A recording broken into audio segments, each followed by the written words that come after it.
I'm excited to get us going and invite Jessica Saborn up to the stage. Jessica kicked off her career in 2018 with Bed Bath & Beyond, where she spent nearly 5 years mastering several roles. All right. Hi, everyone. My name is Jess Saborn. I'm the manager of global digital marketing at Tiffany & Co., and this is Scaling Elegance, the art of luxury marketing. So a little bit about me before we begin. I've spent over 6 years in the retail marketing space, so as you can imagine, it's a very fun and fast-paced environment. I started at Tiffany back in 2022, specializing in digital marketing, but before that, as Alex mentioned, I was at Bed Bath & Beyond starting in 2018. At Bed Bath, I held a variety of different roles there until I landed in the Bye Bye Baby space back in 2019 under integrated marketing. So I really moved across the entire organization, focusing on SMS, push notifications, site, social, email, and direct mail. So moving over to TCO, that allowed me more of a focus on the digital space. But probably most importantly, at TCO, one of my proudest achievements was launching their SMS program. So now we are live in over 5 global markets. We actually just launched our first non-English market last week in Italy. We're actually seeing some pretty good success with that so far, so we're excited to see the momentum there. But most importantly, I am the proud dog mom to my golden doodle, Howie, and I'm a volunteer at Gatto Pups and Friends Senior Dog Sanctuary. So first PSA of the day, adopt senior dogs. So where does Tiffany sit in the luxury empire space? So Tiffany was founded back in 1837. However, they sit under the LVMH umbrella. So they were acquired by LVMH back in 2020, and the acquisition was finalized back in 2021. And the acquisition of Tiffany by LVMH actually allows us to network and workshop with a lot of cross-Maison resources and counterparts, which allowed us to bounce ideas off of each other, ways of working, get best practices, and actually allowed me to meet Allison, who's probably somewhere in this crowd, from Dior last year when she gave her presentation on luxury marketing as well. So some of the pressures of luxury marketing. Luxury marketing is unlike any other type of marketing. As a digital marketer, one of the toughest challenges is the marrying of what we know works digitally and is timely versus holding the brand's integrity at the forefront. Additionally, our omnipresence is incredibly important. So while we're looking at things in a digital lens, we have to remember our stores and our retail locations make up a large percentage of our sales. So how can we ensure that we are holding our digital presence true and supporting our client as to where they are and where they like to shop? So with Movable Inc., we're able to achieve both an elevated and distinct brand experience. We auto-generate premium one-to-one creative from data, so personalized content with no lifts or approvals needed from the creative team, which is a huge win for us. Automatically repurposing and syncing content and data across channels, so keeping everything real time, which is super important, especially when you have static creative and reusing assets. Movable Inc. allows us to keep content fresh, and no manual lifts are needed, which is great for a small team like mine. And optimizing every touch point with real-time behavior targeting, so making sure each email is a personalized experience to each client. So some examples of what we do with Movable Inc. One of our top priorities within this past year is the push for personalization. So not only within our marketing, but also within our jewelry itself. So as you can see, each piece on here is engraved with initials. Movable Inc. allows us to actually engrave your initials directly onto our jewelry, leather goods, fragrance bottles, anything that's actually personalizable with Tiffany for that ultimate personalized experience and touch within our digital channel.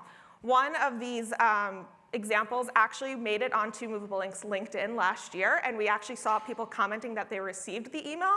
So it was good to see some, in the wild, real-time people getting feedback on our emails. We've also seen a huge lift in engagement metrics for this, especially during high e-com periods like holiday, Valentine's Day, Mother's Day.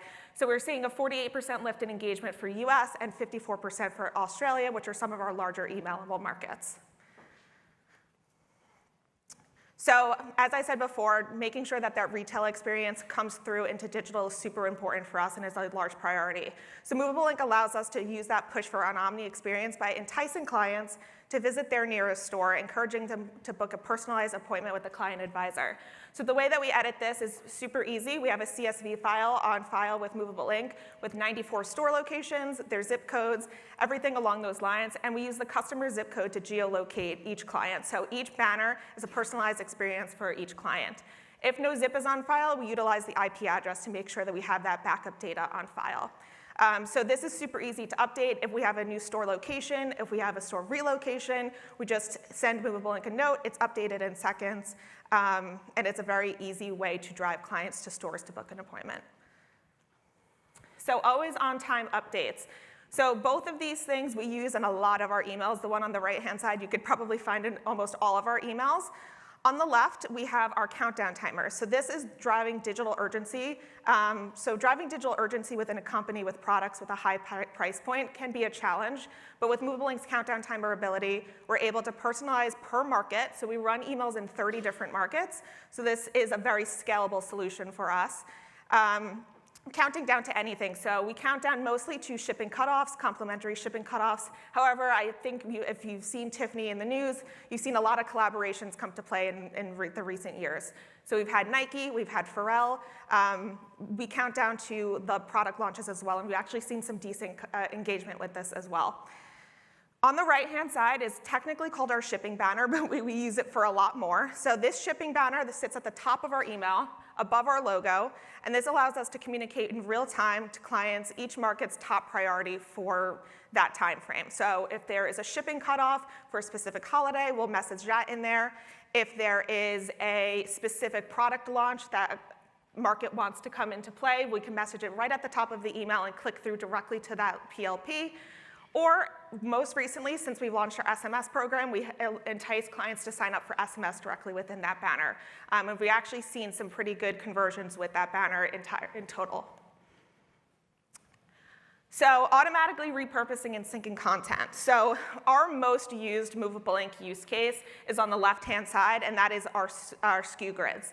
So you'll see a SKU grids in a lot of our emails. It directly links you to PDPs to purchase off of our site. So we work with very lean and agile teams, especially our creative team and our email team in total. So one time saver for us here has been using Movable Ink to populate SKU grids directly linking to the PDPs and giving us the ability to actually filter out any out-of-stock products, target based on client behavior, and adjust the SKUs post-deployment. So if we see that an out-of-stock SKU has come to play, we have to get it out of there, we'll send Movable Ink a real-time update, and we can change that post-deployment, which has been a big win for us. One of my favorite functionalities that we've used with Movable Ink in the past year is actually the polling and retargeting phase as well. So you'll see that in the blue box example that keeps flashing on the screen. We actually posed a question to clients. So if it was sent during the Mother's Day timeframe, we asked the clients what they were shopping for. So are you shopping for bracelets, necklaces, rings, or earrings? Based on clients' engagements, we then retargeted them with a follow-up email with a curated product assortment of that specific category. So that has been one of my favorites and has seen the highest engagement of any email that we've sent since I've been at Tiffany for 2 years. On the right-hand side was one of my proud achievements for getting things past creative that probably shouldn't have been sent by Tiffany. It was our Barbie email. So this broke that boundary of marrying the brand. Doesn't say Barbie in it, so we got it past legal. But it was a curation of pink products sent last year during the craze of Barbie. We married our jewelry, that is pink, so our return to Tiffany jewelry with our home and accessories collections. This was actually sent in UK, US, so some of our larger markets, and was the highest revenue driving campaign for the UK last year. So you could see using Movable Inks like curated product tactics, we were able to quickly and efficiently get that out the door. So optimizing every touch point with real-time targeting. Abandoned cart and browse triggers we run ours through Movable Ink. These are a necessity in every foundational CRM program. So a Movable Ink allows us to test and learn in an agile way. These triggers have been highly successful for us, especially in our larger markets like the US, Australia, and the UK, because they allow us to kind of set it and forget it. So we have these running, clients will fall under the logic of receiving them. We have them both in an email format and a banner format that appears on the bottom of marketing emails. So we've seen a 28% lift in revenue as it relates to the banners sitting on the emails, but the actual trigger itself is one of our highest revenue generating triggers. Movable Ink helps us gain these limitations around what we have with our current ESP. So we have a very old and manual ESP right now, and they allow us to run these at a larger scale rate. So these are, again, examples of our abandoned cart and browse triggers. We actually underwent a creative update. So the one on the right-hand side that's flashing a GIF between the product shot and the on-figure shot is our latest creative. We've seen a 20% lift in revenue even since we've updated this creative, just making it more simplistic and up to best practice standards. So we're excited to continue to test and learn with Movable Ink in ways that we have never done before. So enhancing the post-purchase journey. This is one of our latest innovations with Movable Ink. On the left-hand side, you'll see a holiday post-purchase email. So this showcases the price the clients bought, and if a client bought multiple products, it'll show you the highest price point of the product within here. So that GIF functionality that shows the on-figure and the product shot really does drive engagement to the site. We have seen a higher click-through rate as we're sending more of those gift products. So in the post-purchase journey, we're enticing or thanking the client for coming back to us and using us for that holiday time frame. And we're reiterating our client services. So chatting with us, personalizing your design, which is another big initiative for us, and then enticing them to come back and book an appointment with us for their next purchase. The one on the right-hand side, I think the Movable Ink team will laugh. This is a big endeavor that we have just undertaken in the last month with them. This is our drive to second purchase trigger. So we know we've just launched a massive campaign for our icons, which are 5 collections that we are really putting a lot into. On the right-hand side, you'll see each of the respective heroes is based off of what the client has previously purchased. So if we know that they have purchased the knot bracelet, they'll get the knot hero, really just marrying what we know about the client.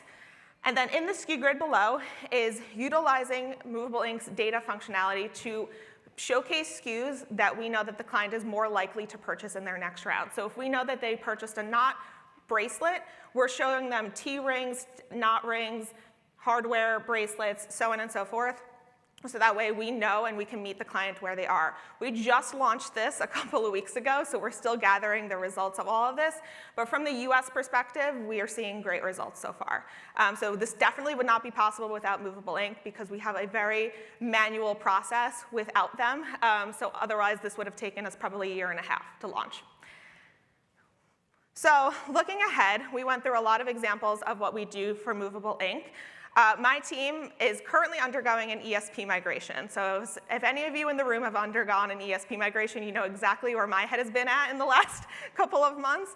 But Movable Ink actually allows us to keep our content fresh and has allowed us to step away from that day-to-day and really set and forget some content and creative and rerun to make sure that it's always fresh.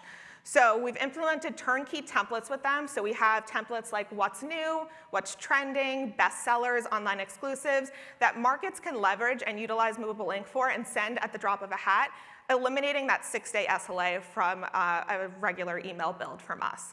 This has allowed us to take the workload off of our working team and focus on that ESP migration in the near future and power and adjust email content based off of where the markets are.